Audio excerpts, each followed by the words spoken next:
Good evening mga kabaka. So ngayon alas 6 na. So nagbigay ako ng kumpay ngayon sa aking mga alaga. Ayan o. Ayan. Yung isa ko doon, nandun. Ayan o. Ayan. Nandun yung isa. So nabigyan ko na rin ng feeds yan mga kabaka. So ngayon tapos kumpay. Ayan. Hindi siya masyadong busog. Pero hinahinay lang tayo mga kabaka. So may karamihang may ikon ngayon. Ito mga kabaka oh. So doon sa yung pinakang ari nung baka, meron siyang kwan, yung dahil tag-ulan ngayon, maraming langaw. So kaunti mapasabit, dinanda po ng langaw tapos nagkakasugat. Kaya nilagyan ko siya ng baro. Ayan oh. Yan. Ngayon hindi na makahapon yung langaw doon sa mga sugat. Kasi ginamot ko na rin siya mga kabaka. Nilagyan ko na rin ng mga kung sari-saring gamot. Pero nilalangaw pa rin, hindi siya gumaling-galing. Ngayon nilagyan ko siya ngayon ng kwan. Nilagyan ko siya ngayon ng tag dito, ng baro para hindi siya langawin. Ayan o. So ayun. Ayun mga kabaka. So tama-tama ito dito. Ano. Yun. So, hindi siya lalangawin ngayon.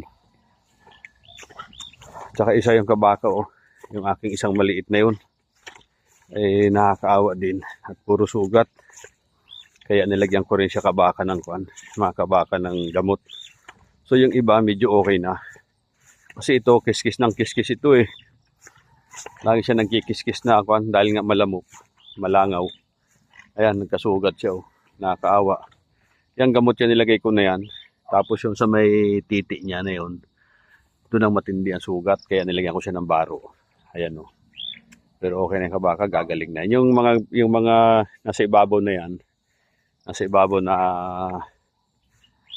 sugat na yan. Bahaw na yan. Nilagyan ko pa rin siya ng gamot. Para dire-diretso yung galing niya. Ngayon doon sa may ari niya. Sa may titi niya na yun. Ay doon madaming sariwa nagsugat. Kaya nilagyan ko siya ng barong ganyan. So ito. Yan. Hindi na siya ngayon madapuan ng langaw ng mga kabaka. Ayan oh, hindi na siya madapuan ng langaw. So ayun. Yun lang mga kabaka kung sino yung merong alam kung anong mga pwedeng igamot dyan sa mga ganyan sugat ng baka. Baka pwede niyo akong bigyan ng advice. Dahil ito ay madami ko na rin iginamot. Nilagay ng gamot kaso tuloy-tuloy pa rin sa dami ng langaw. Ayun lang mga kabaka, isang magandang gabi po sa ating lahat at tayo ay tapos na tayo magpakain ng baka. So tayo magpapahinga naman. Papahinga tayo. Yan yung mga alaga kong baka.